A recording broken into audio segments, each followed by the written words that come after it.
Hello friends, అందరూ ఎలా ఉన్నారు? ఈరోజు మనం India versus New Zealand fourth T20 గురించి మాట్లాడుకుందాం. ఈ మ్యాచ్ కోసం అయితే మన ఇండియా ఒక్క చేంజ్ చేసింది. అదేంటంటే ఇషాన్ కిషాన్‌ని టీంలోంచి బయటికి తీసేసి హర్షదీప్ సింగ్‌ని టీంలోకి యాడ్ చేసింది. న్యూజిలాండ్ కూడా ఓన్లీ ఒకే ఒక చేంజ్ చేసింది. అదేంటంటే జేమ్సన్‌ని తీసేసి జేమ్సన్ ప్లేస్‌లో ఫ్లోక్స్‌ని టీంలోకి తెప్పించింది. న్యూజిలాండ్ బ్యాటర్స్‌కైతే పవర్ ప్లేలో మంచి స్టార్ట్ లభించింది. వాళ్ళ ఫస్ట్ వికెట్ 100 దగ్గర పడింది. సెకండ్ వికెట్ 103 దగ్గర పడింది. థర్డ్ వికెట్ 126 దగ్గర పడింది. ఫోర్త్ వికెట్ 137 దగ్గర పడింది. ఫిఫ్త్ వికెట్ 152 దగ్గర పడింది. సిక్స్త్ వికెట్ 163 దగ్గర పడింది. సెవెంత్ వికెట్ 182 దగ్గర పడింది. వాళ్ళ బ్యాటర్స్ అయితే కాన్వే 23 బాల్స్‌లో 44 స్కోర్ చేశారు. షెఫ్రెట్ అయితే 36 బాల్స్‌లో 62 స్కోర్ చేశాడు. రవీంద్ర అయితే 4 బాల్స్‌లో 2 స్కోర్ చేశాడు. గ్లెన్ ఫిలిప్స్ అయితే 16 బాల్‌కి 24 స్కోర్ చేశాడు. చాప్మన్ అయితే 8 బాల్‌కి 9, మిచెల్ అయితే 18 బాల్‌కి 39, శాంట్నర్ అయితే 6 బాల్‌కి 11, ఫ్లోక్స్ అయితే 6 బాల్‌కి 13, హెన్రీ అయితే 3 బాల్‌కి 6 స్కోర్ చేశారు. మన బౌలర్స్ విషయానికొస్తే హర్షదీప్ సింగ్ 4 ఓవర్స్‌కి 33 రన్స్ ఇచ్చాడు. 2 వికెట్స్ తీశాడు. ఎకానమీ 8.25గా ఉంది. హర్షిత్ రాణా 4 ఓవర్స్‌కి 54 రన్స్ ఇచ్చాడు. 0 వికెట్. ఎకానమీ 13.50గా ఉంది. బుమ్రా 4 ఓవర్స్‌కి 38 రన్స్ ఇచ్చాడు. 1 వికెట్ తీశాడు. 9.50గా ఉంది ఎకానమీ. బిష్నోయి 4 ఓవర్స్‌కి 49 రన్స్ ఇచ్చాడు. 1 వికెట్ తీశాడు. ఎకానమీ 12.25గా ఉంది. కుల్దీప్ యాదవ్ 4 ఓవర్స్‌కి 39 రన్స్ ఇచ్చాడు. 2 వికెట్స్ తీశాడు. ఎకానమీ 9.75గా ఉంది. సో, ఈ మ్యాచ్‌లో అయితే న్యూజిలాండ్ 215 స్కోర్ చేసింది. ఈ 215 స్కోర్ అనేది మన ఇండియా మీద న్యూజిలాండ్ వాళ్ళు చేసిన సెకండ్ హైయెస్ట్ టోటల్.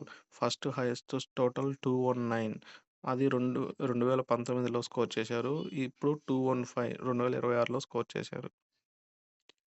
మన ఇండియన్స్ బ్యాటర్స్ బ్యాటింగ్ చేస్తున్నప్పుడు మనకి పవర్ ప్లేలో మంచి స్టార్ట్ లభించలేదు. ఫస్ట్ బాల్‌కే అభిషేక్ శర్మ ఔట్ అయ్యాడు. సెకండ్ వికెట్ 9 రన్స్ దగ్గర పడింది. థర్డ్ వికెట్ 55 దగ్గర పడింది. ఫోర్త్ వికెట్ 63 దగ్గర పడింది. ఫిఫ్త్ వికెట్ 82 దగ్గర పడింది. సిక్స్త్ వికెట్ 145 దగ్గర పడింది. సెవెంత్ వికెట్ 157 దగ్గర పడింది. ఎయిత్ వికెట్ 157 దగ్గర పడింది.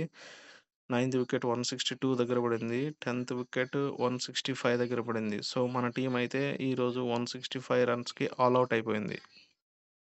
మన బ్యాటర్స్‌లో చెప్పుకోదగ్గ స్కోర్ కొట్టింది శివం దూబే ఒక్కడే. 23 బాళ్ళకి 65 రన్స్ స్కోర్ చేశాడు. స్ట్రైక్ రేట్ 283తో స్కోర్ చేశాడు. 7 సిక్స్‌లు, 3 ఫోర్‌లు చేశాడు. సంజు శాంసన్ ఈరోజు కూడా మనల్ని నిరాశపరిచాడు. 15 బాల్‌లకి 24 రన్స్ మాత్రమే స్కోర్ చేశాడు. సూర్య 8 బాల్స్‌కి 8, రింకు సింగ్ 30 బాల్స్‌కి 39, హార్దిక్ పాండ్యా 5 బాల్‌కి 2, హర్షిత్ రాణా 13 బాల్‌లకి 9 రన్స్, బిష్నోయ్ 10 బాల్‌లకి 10, హర్షదీప్ సింగ్ 2 బాల్స్‌కి 0, బుమ్రా 2 బాల్స్‌కి 4 రన్స్, కుల్దీప్ యాదవ్ 3 బాల్స్‌కి 1 రన్. మన టీమ్ అయితే కంప్లీట్‌గా 20 ఓవర్స్ కూడా ఆడలేకపోయింది. 18.4 ఓవర్స్‌కే ఆల్ ఔట్ అయిపోయింది. మన టీమ్ 7 బ్యాటర్స్‌తోనే ఆడారు. సో, ఇది మనకి మైనసే అయిందనే చెప్పాలి. నలుగురు ప్యూర్ బౌలర్స్‌ని తీసుకున్నారు. హర్షిత్ రాణా కూడా బౌలరే. బట్ కొంచెం బ్యాటింగ్ చేయగలడు. సో, మనకి లాంగ్ టెయిల్ ఎండ్ అయిపోయింది. సో, దానివలన ఈరోజు మనం ఓడిపోయాం. ఇక న్యూజిలాండ్ బౌలర్స్ విషయానికొస్తే హెన్రీ 3 ఓవర్స్‌లో ఏసాడు. 24 రన్స్ ఇచ్చాడు. 1 వికెట్ తీశాడు. ఎకానమీ 8 ఉంది. Duffy 3.4 overs ఏసాడు. 33 రన్స్ ఇచ్చాడు. 2 వికెట్స్ తీశాడు. ఎకానమీ 9 ఉంది. ఫ్లోక్స్ 3 ఓవర్స్ ఏసాడు. 29 రన్స్ ఇచ్చాడు. 1 వికెట్ తీశాడు. ఎకానమీ 9.67గా ఉంది. సోది 4 ఓవర్స్ ఏసాడు. 46 రన్స్ ఇచ్చాడు. 2 వికెట్స్ తీశాడు. ఎకానమీ 11.50గా ఉంది. శాంట్నర్ 4 ఓవర్స్ ఏసాడు. 3 వికెట్స్ తీశాడు. ఎకానమీ 6.50గా ఉంది. ఫిలిప్స్ 1 ఓవర్ ఏసాడు. 7 రన్స్ ఇచ్చాడు. ఎకానమీ 7గా ఉంది. శాంట్నర్ అయితే 3 వికెట్స్ తీశాడు. ఎకానమీ కూడా 6.50తో ఉంది. సో, వాళ్ళ టీమ్‌లో మంచిగా బౌలింగ్ చేశాడు శాంట్నర్. శివం దుబే ఈరోజు 15 బాళ్ళకి హాఫ్ సెంచరీ చేశాడు. ఇది మూడవ మూడవ ఫాస్టెస్ట్ 50. ఫస్ట్‌ది యువరాజ్ సింగ్, సెకండ్‌ది అభిషేక్ శర్మ, థర్డ్‌ది దూబే. ఈరోజు మన టీమిండియా అయితే 50 రన్స్ తేడాతో ఓడిపోయింది. సిరీస్ మన సొంతమైంది. కానీ వాళ్ళు ఈ మ్యాచ్ 50 రన్స్‌తో మన మీద గెలిచారు. ఈ మ్యాచ్‌లో చెప్పుకోదగ్గ విషయం ఏమన్నా ఉంది అంటే అది శివం దుబే బ్యాటింగ్.